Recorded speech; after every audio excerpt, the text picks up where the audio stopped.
Ganda lang araw. Maliwanag. Sana matunaw na yung aking IC doon sa school. Blower yan. Ha? Blower yan dito sa kalsada.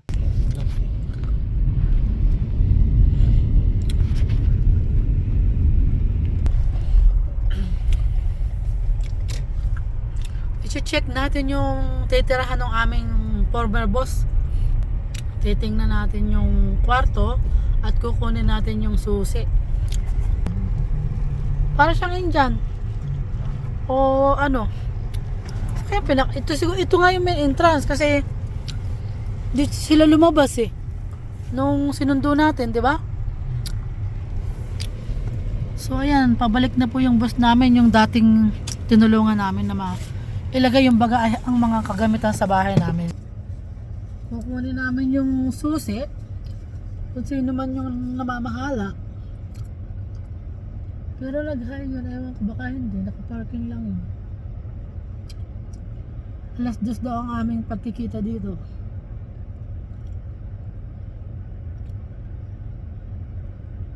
So ayan na yung dumating. Yes. Siya nga yung yung aming kikitain. Talaga hindi siya lumabas ng kotse hanggang hindi nag-aalas 2. Dahil ang usapan namin 2:00. Grabe talaga. So ayun na.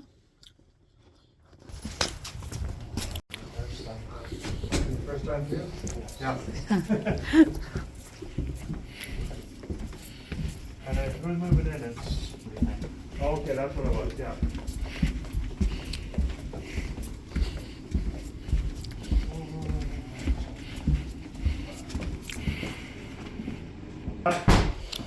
Get you guys to sign, and then the keys.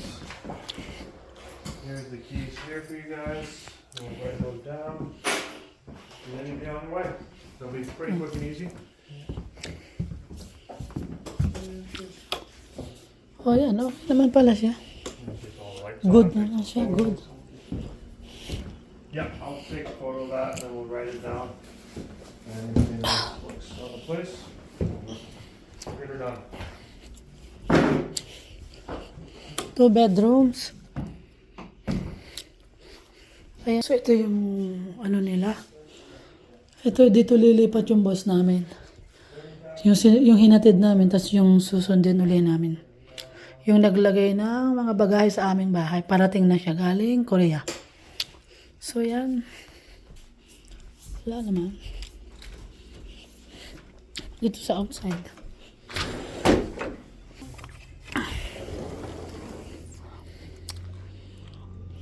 I-check natin.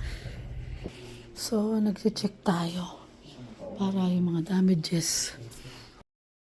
So, ayan, nag-check tayo kasama yung katiwala. Kasi, tinitingnan namin yung mga scratches at mga damage para ilalagay niya sa agreement or sa kontrata na pipirmahan namin. Dahil para alam ng bagong titira na yun, mga part na yun ay may mga sira na. Para kung sakasakali man may mga bagong sira, yun lang ang responsibility ng bagong titira. Para hindi na yun maminus sa damage deposit. Do you know if these places are include all utilities? Ito yung kanilang labahan. Washing machine at saka dryer. Small. Maliit lang. Yeah, I don't have my laptop with me right now. Maliit lang siya. Hmm? Ayan.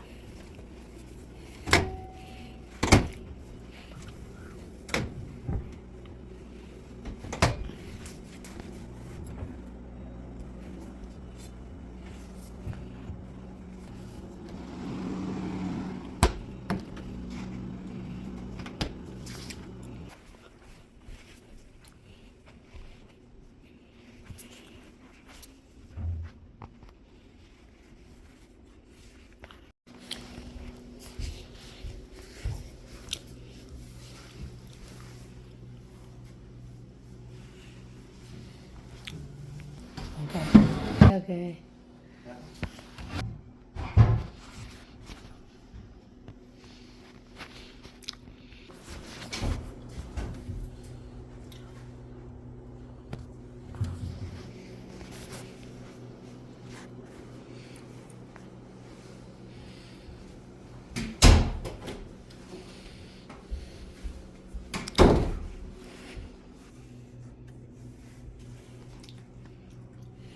Ano yan? Internet. Internet.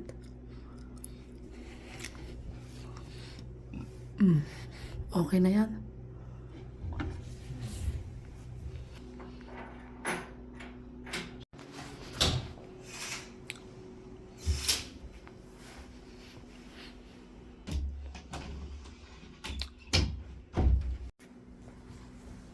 Magandang ano. Crown. Ang tagal niyang tingin-tingin ng mga sira-sira. Pinipicturan. Kasi bawal dito yung ano, pag nasira mo, babayaran mo. Kahit yung mga scratch sa mga dingding. Ganun pag umupa ka dito ng apartment sa Canada. Masyadong sensitive. Pero ano to? Okay na to. Maganda na to para sa dalawa, no? Malawak na to. May TV naman. Ano ko eh. Dalawa lang naman silang matanda eh.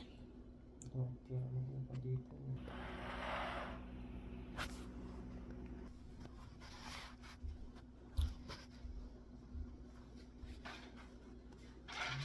So you took pictures though?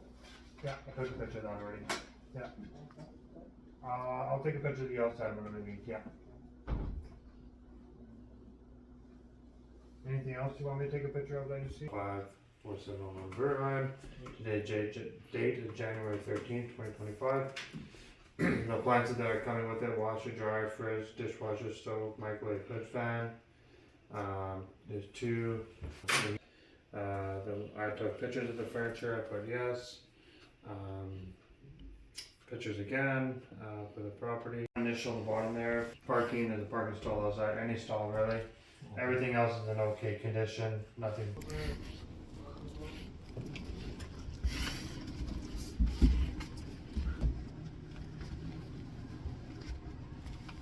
Wanna try?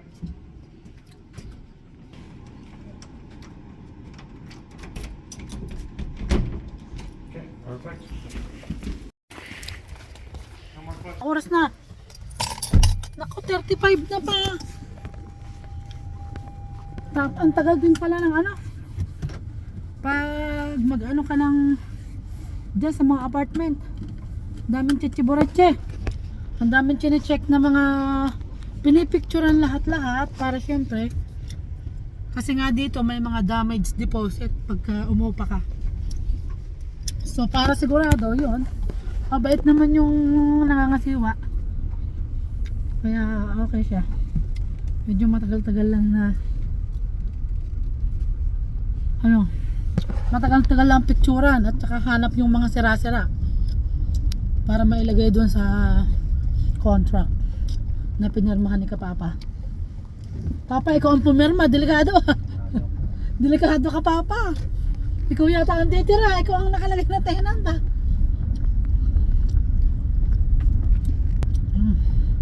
Kasi nga po yung aming former boss magmumula pa ng Korea. Yung mga gamit niya, kailangan mailagay na namin doon sa bahay niya, doon sa kanyang apartment na uupahan bago pa sila dumating. Para naman hindi sila masyadong pagod na pagod. Gamitan nasa bahay namin.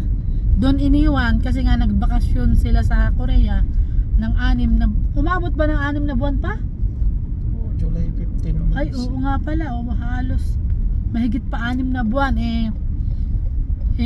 nilagay yung mga kagamitan sa amin para hindi na sila magbayad ng kanilang apartment for 6 months. Sayang nga naman konti lang naman yung gamit nila, ilang bags lang. So ngayon, bumalik na naman sila doon sa apartment. Bali doon din sila nang galing. Ibang room na nga lang. Yun, kinuha na natin yung susi para pagdating ng former boss namin, kukuhanin na lang sa amin yung susi. So ang bayad po nila doon sa uupahan po nila ay 2 bedrooms po. Nakita nyo naman yung mga kagamitan. Mayroong mga gamit, kompleto na. Bali, 2 bedrooms, 2 washroom. At saka yun, may mga couch na rin, bed. Wala lang yung mga cover. Bali, 1,550 Canadian dollars po. So yun, ganun pala ang mga bayaran dito pag mga ganong kalalaki. Good for 2 person naman yun. So yan, mag-asawa lang naman po yung titira doon. Maluwag na sa kanila yon. At yun nga. Kaya yun ay, at sa nga pala, kaya pala puro picture yung nangangasiwa doon.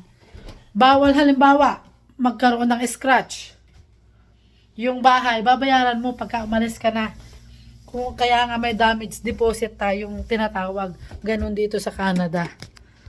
So yun mga kamama. Bali, kaya po, pinipicturan ng lalaki yung kapaligiran ng titirhan ng aming former boss kasi ngayon dito sa Canada kaya nagkakaroon ng damage deposit para kapag nakatira ka, halimbawa nakagasgas ka or nakasira ka ng mga dingding or kahit anuman, yun ay ibabawa sa damage deposit mo.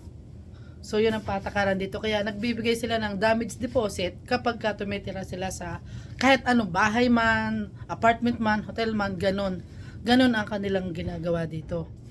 Nakagamitan ng ating former boss, darating na sila. Kaya kailangan na nating ito doon, mailagay. Pero hindi naman nila pinapalagay, kaya lang nakuha na namin yung susi. Open na kaming pumasok doon. So para hindi na maghirap kasi matatanda na rin yun, kami na yung magdadala nito. Dadalhin na namin ni Kapapa doon. Kung hindi man ako makatulong kay Kapapa, siya na lang siguro dahil may work ako. Siya wala naman siyang work ngayon. So, ang mga bayaran pala pag ganun kalalaki ang hotel nasa 1,550. So, bali including na lahat, pati yung kuryente, tubig, internet. Wala ka ng problema. Ang kagandahan din sa mga ganun na nangungupahan ka sa mga ganyang apartment, wala kang problema sa lahat. Kahit mag-shovel ka, wala. Ang mag-aano nun, ang may responsibilidad nun yung may-ari ng apartment. Unlike sa pag may bahay ka naman, so yun, ang dami mong responsibility. Ang kakaibahan nga lang, malaya kang kumilos kasi sarili mo. So pare-pareho lang naman yung mga may advantage at disadvantage din naman. So yun, ang binayaran nila 2 bedrooms, 2 washroom, tapos yun, nakita nyo naman sa paligid, may mga kagamitan kompleto na. May mga kaldero na rin, plato, lahat nandun na. Bagaman walang mga cover yung mga couch, siyempre, sa'yo na yon kasi personal yon. So, yun yun nga, 1,550 pag ganun kalaki. Mostly, ang tumitira doon sa mga ganyang apartment, yung mga workers na minsan umuwi sa kanila, hindi masyadong permanent kung saan-saan na didestino. Kaya, kapag mga workers na ang mga nag-uupa doon, mas nakakamura kasi. Halimbawa, 3 kayo kasi 2 yung bedroom. So, hati kayo sa bayad doon sa 1,550, di makakamenos ka. Diba? Pero pag family, mahirap kasi una, hindi ka pwedeng maingay. Lalo na siyempre pag family may bata. Siyempre, apartment yan, bawal masyadong maingay. Kaya hindi masyadong mahirap din pagka ang titira doon may bata. Kailangan lagi kang tahimik kasi nga may mga kasama ka. So yun, kinuha lang natin yung susi doon at kami na rin yung pumirma ng kontrata. Okay lang naman, walang problema. Para okay na yung dalawang matanda para pagdating nila hindi na sila mahirapan, maghakot-hakot at mag-rest na lang sila kasi galing pa sila ng Korea. Kawawa naman. Ang karkasan ng sapatos dito.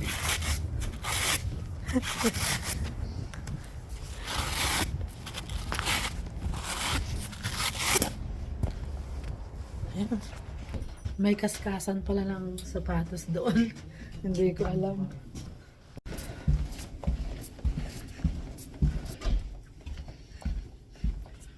Bumalik tayo sa sa unit kasi titingnan ko kung kompleto na yung dinala ni Kapapa natin na bagahe. At i-check na rin natin lahat-lahat.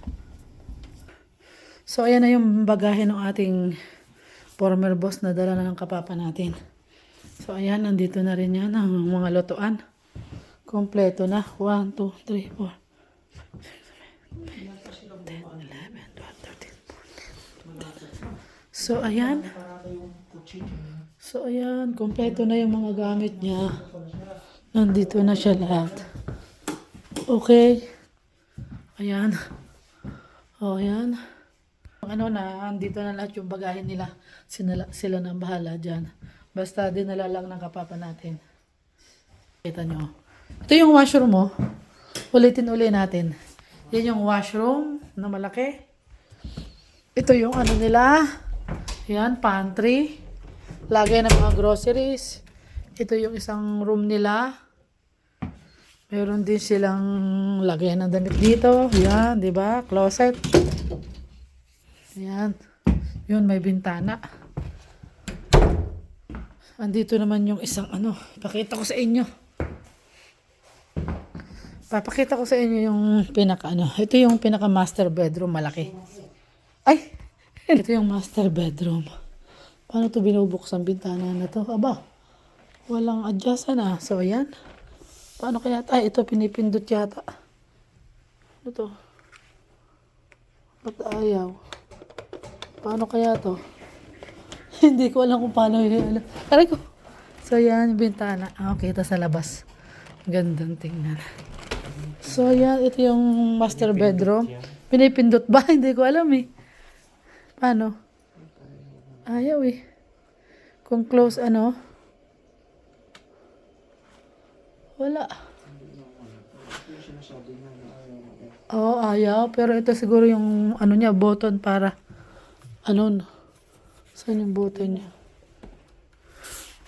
Yan yung ano, kurtina. Ito naman yung closet dito sa ano, dito sa master. Ito yung isang ano nila, master ano, yung washroom. Ito naman yung closet. Maraming closet dito sa master bedroom. Bali, dalawa. At, yan, ito nga yung sala nila. Meron silang ano doon, labasan. Kung gusto mo sa terrace, you know. So, pag summer, diyan kayo, pwede ka mag-barbecue. Ilagay mo yung barbecuehan mo dito. Yan. And then, yung kusina. Ngayon, may TV. May TV na rin. Ito yung kusina, kompleto. Ito yung ref, malaki. Yan. Malaki. Ito yung mga ano nila, kompleto yung mga mug. Inuman ng kape, tubig. Dito, empty. Dito, empty.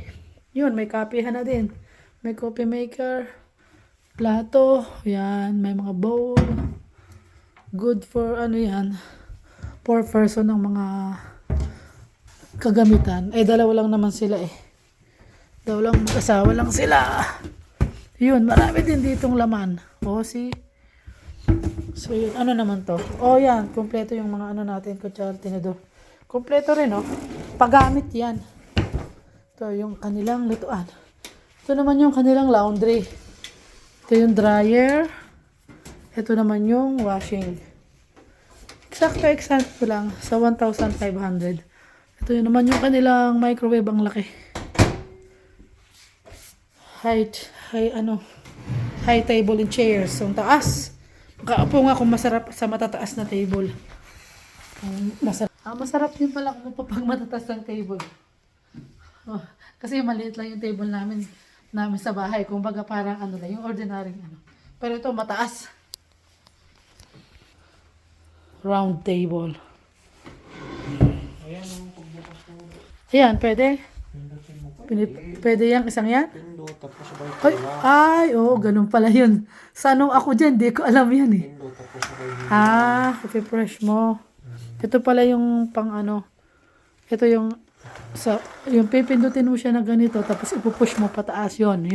Maganda yan ah. Tapos push mo again, pababa naman. Tama ba? So yun, nalaman ko na. Kasi sa bahay namin, meron siyang hinihila. Eh ito naman, mas gusto ko to. May pinipindot ka lang, pero ipupush mo ng konti, sasabay na siya pataas. Tapos ipupush mo again, ito, button, pababa naman. So, maganda siya. So, ayan, napakita ko na lahat sa inyo yung kabuuan ng apartment ng former boss namin, na, yan, dito siya titira. Na-check na natin, nandito na lahat yung mga kagamitan. Nadala na ng kapapa natin. At, nadala na rin natin yung isang sasakyan. Yung sasakyan niya.